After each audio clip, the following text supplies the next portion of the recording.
আসসালামু আলাইকুম রহমতুল্লাহি ওয়া বারাকাতুহু। সম্মানিত দর্শক, সম্প্রতি একটি ভিডিও করেছি আমেরিকা নিয়ে। আমেরিকা পরাজিত।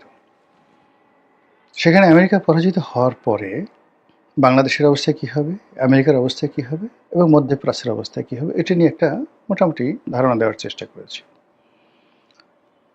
এখন যে বিষয়টি নিয়ে আলোচনা করব, ইরান বিজয়ী। তো ইরান যে বিজয়ী হলো বা বিজয়ী হবে, এর ফলে মধ্যপ্রাচ্য, মুসলিম বিশ্ব এবং বাংলাদেশের ক্ষেত্রে কী কী ব্যাপক এবং আমূল পরিবর্তন আমরা দেখতে পাব, এই বিষয়গুলো নিয়ে আলোচনা করব। প্রথমত বলে নিই যে পারস্য এরকম একটি দেশ, যে দেশের ভাষা, শিল্প, সাহিত্য, সংস্কৃতি সারা দুনিয়ার মধ্যে অনন্য। তাদের যে ধ্রুপদী সঙ্গীত রয়েছে, ক্লাসিক্যাল মিউজিক রয়েছে, পৃথিবীতে এর সঙ্গে আর কোনো সঙ্গীতের তুলনা করা যায় না। যেমন ভারতে উস্তাদ আলাউদ্দিন খাঁ, তারপর আয়েত আলী খান, তারপর আকবর আলী খান, পণ্ডিত রবিশঙ্কর, কিংবা ধ্রুপদী যে ক্লাসিক্যাল যে ড্যান্স, সেখানে উদয় শঙ্কর, বীর্য মহারাজ, মানে এই যুগের আদি যুগে যদি যান, সে তানসেন থেকে শুরু করে আরও অনেককে আপনি পাবেন। তো সেদিক থেকে যদি আপনি ইউরোপে যান, তাহলে আপনি সেখানে বিটোভেনকে পাবেন ক্লাসিক্যাল মিউজিকে। তো সেই বিটোভেন বা ভারতের যে ধ্রুপদী সঙ্গীত, এর চাইতেও বহু বহু গুণে পারস্য ধ্রুপদী সঙ্গীত সারা পৃথিবীর সঙ্গীতের রুট। মানব সভ্যতায় যে আর্য সভ্যতা বলা হয়, যেখান থেকে শুরু, আমরা যেমন ব্যাবিলিয়ন সভ্যতা বলি, আশেরীয় সভ্যতা বলি, এই সভ্যতাটার যে আদি উৎস, সেটা পারস্য থেকে। এমনকি এই যে আমরা পাহাড়ে আশ্চর্য রকম কিছু ছাগল দেখি, পাহাড় বেয়ে বেয়ে ওঠে। এই যে জাগ্রস পর্বতমালাতে যে ছাগল, পৃথিবীর প্রথম ছাগল যে প্রজাতিটি, এটি পারস্য থেকে তৈরি হয়েছে। এর আগে পৃথিবীতে কোথাও ছাগল ছিল না, সেই পাহাড়ি ছাগল, বন্য ছাগল। রাজনীতি যদি ধরেন, পৃথিবীতে রাজনীতিটা শুরু হয়েছে পারস্য থেকে। পারস্যের আগে পৃথিবীতে কোনো রাজনীতি ছিল না। রাজনীতি মানে রাজনীতি, রাজা, রাজ্য, এটা পারস্য থেকে first. Not Europe, not Africa, not Arab, not India, পারস্য। এরপরে আরো বড় রাজ্য মানে সাম্রাজ্য, যেটাকে বলা হয় ডাইনেস্টি, সেটাও পারস্য থেকে শুরু।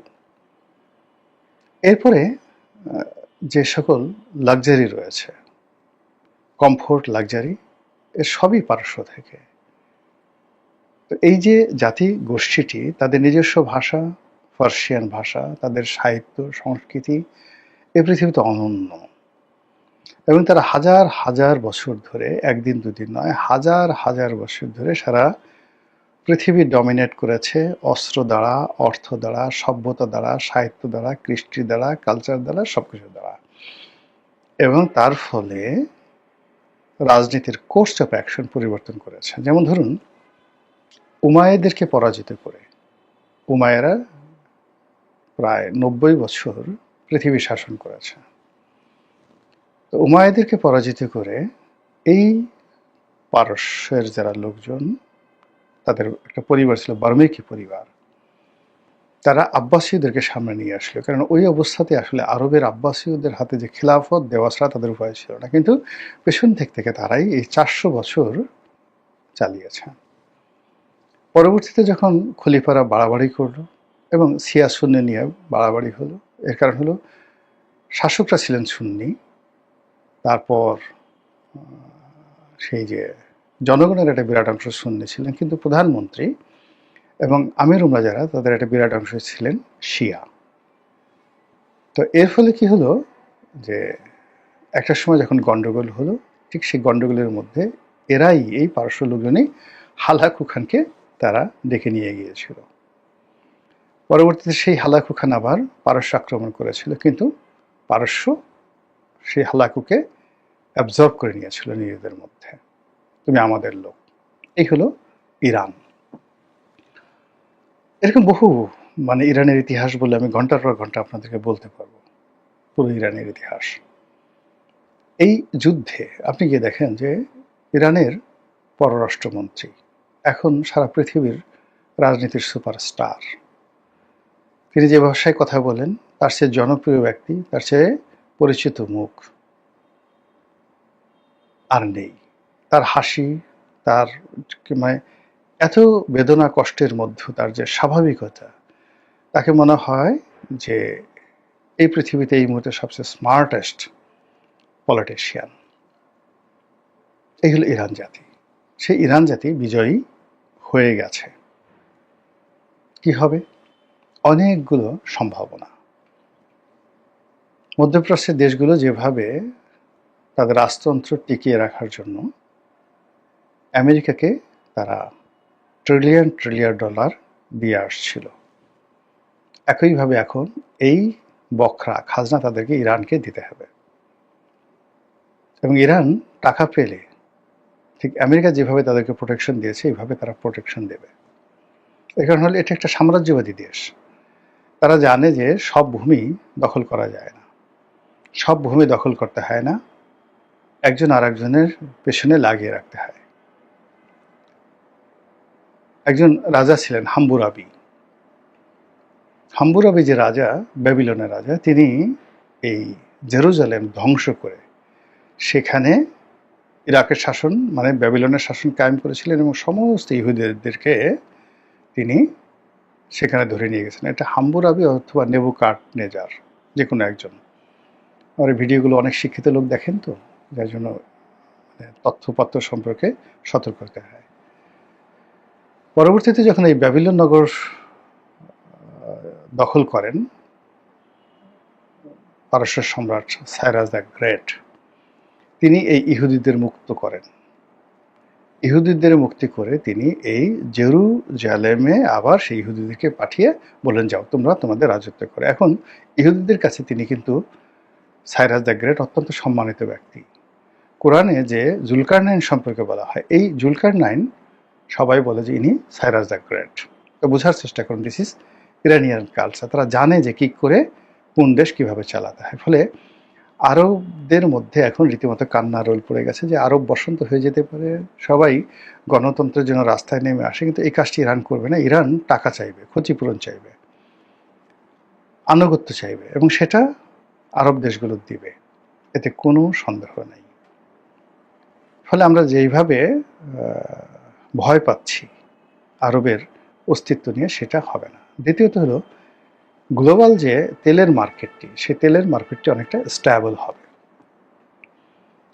অনেকটা স্ট্যাবল হবে। ভেনেজুয়েলা থেকে শুরু করে ইউরোপের এবং আমেরিকার, ল্যাটিন আমেরিকার যে সকল দেশ প্রচুর তেল রয়েছে, রাশিয়ার সহ, এখানে রাশিয়ার একটা সমতা ভিত্তিতে, এখন যেমন ধরুন ফ্রান্সের সাথে ইংল্যান্ডের একটা সম্পর্ক রয়েছে, জার্মানির সঙ্গে যেভাবে ইটালির একটা সম্পর্ক রয়েছে, যারা একটা সময় যুদ্ধ করেছে পরস্পরের বিরুদ্ধে, তদ্রূপ রাশিয়ার সঙ্গে ইরানের একটা ভালো বন্ধুত্বপূর্ণ সম্পর্ক তৈরি হবে, এবং এই সঙ্গে রাশিয়া, ইরান এবং পাকিস্তান একটা ভালো সম্পর্ক হবে। অথবা ইরান, চীন, রাশিয়া, উত্তর কোরিয়া একটা ভালো বলয় তৈরি হবে। এবং মুসলমান বিশ্ব সারা দুনিয়াতে যেভাবে গত 100 বছর ধরে লাঞ্ছিত অপমানিত হচ্ছে, ইরানের এই বিজয়ের ফলে উত্তর কোরিয়া, দক্ষিণ কোরিয়া, জাপান, ফিলিপিন্স, এই সকল রাষ্ট্রগুলো সহ রাশিয়ার ভিতরে যে মুসলিম কান্ট্রিগুলো রয়েছে, এইগুলো সব একত্র হয়ে যাবে এবং তারা আমেরিকাকে ঘোড়ার ডিম পাত্তাই দেবে না।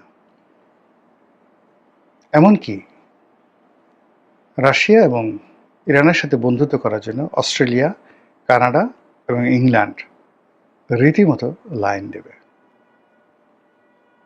এর বাইরে যেটি হবে সেটি হলো শিয়াইজম। শিয়াইজম সারা পৃথিবীতে শক্তিমত্তা অর্জন করবে। আমাদের দেশে যে সকল সুন্নি আলেম ওলামা রয়েছেন তারা বিপদে পড়বেন। এমনিতে কিন্তু এখনো পর্যন্ত আমাদের দেশে আভিজাত্য বলতে কিন্তু শিয়াইজমই আভিজাত্যের প্রতীক। এই যে বাংলাদেশে ইসমাইলিয়া সম্প্রদায় রয়েছে, আগা খান কমিউনিটি রয়েছে।